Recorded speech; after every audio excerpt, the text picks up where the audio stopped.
Looking to register your business in California? Stay tuned.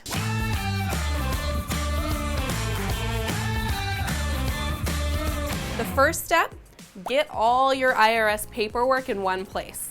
You're going to need your FEIN, your entity type, and your legal entity name in order to get your business registered in California. Next step is to decide if you want a DBA. A DBA is also known as a doing business as name. For example, I'm registered with the IRS as Leslie Smith LLC, but my DBA is Leslie's Flower Shop. So to register for your DBA, search and reserve the name online with the Secretary of State. Make sure that the specific spelling you want is available. You don't want to end up as Leslie Flowers with a Z. That would be weird. Then, go to your county clerk's office and file a fictitious name statement. They can give you guidance on any fees that are associated with that as well. Then, put an ad in the newspaper in the county that you're registering to let everyone know about your DBA. Next up, you're going to register with the Secretary of State in California. Hop online and find the form that is associated with your entity type, and then file it and pay any associated fees. After that, the Secretary of State will issue you an account number. You can find the link in the description below. Finally, you're going to need to register with the EDD.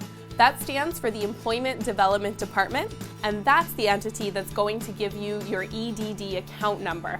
That's how you pay your payroll taxes. You're going to take everything that you've gotten so far, your EIN, your Secretary of State number, your DBA, your entity name, your entity type, all this information. Hop online to the EDD website and register for an account number there. This is an 8-digit account number that you'll use to file and pay your payroll taxes with the EDD. Once you have the EDD number, you're ready to go. You're going to plug that into your payroll software or give it to your CPA, however you're doing payroll. Once that's in place, they can make the payroll tax deposits and file your taxes at the end of the quarter.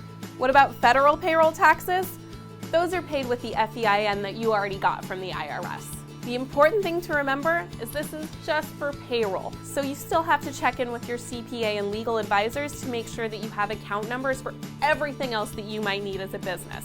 And there may be some industry-specific information you need, especially if you're in the restaurant industry. So again, make sure you're all squared away before moving forward. And that's it. That's how to get ready to run payroll in California. Got small biz questions? Ask Gusto. Subscribe to our YouTube channel to quickly learn how to become a payroll pro.